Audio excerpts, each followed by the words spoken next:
कचऱ्यातून कोट्यावधी रुपयांची कमाई करणाऱ्या शहराचे नाव म्हणजे इंदोर. एक नाही, दोन नाही, तीन नाही, तब्बल 8व्यांदा राष्ट्रीय पातळीवर भारतात प्रथम क्रमांक, स्वच्छतेचा प्रथम क्रमांक मिळवणं इतकी सोपी गोष्ट नव्हती. परंतु कर्तव्यनिष्ठ आणि जबाबदार IAS ऑफिसर आशिष सिंग यांच्या हातात शहराची सूत्र पडलीत आणि बघता बघता शहरामध्ये परिवर्तनाचं वादळ. येथे कचरा डंपिंग केला जात नाही, तर त्याच्यावर प्रोसेस करून खत निर्मिती आणि बायोगॅस निर्मिती होत असते.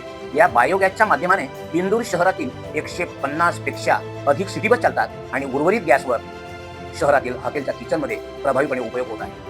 311 ॲपवर क्लिक करा, तक्रार करा, म्हणजे स्वच्छता सेवक आपल्या दाराशी लगेच हजर होतो. परंतु हे एवढं सोपं नव्हतं. सरकारची राजकीय प्रचंड इच्छाशक्ती आणि प्रशासनाने राबवलेली जनजागृती नो थू ही मोहीम राबवली.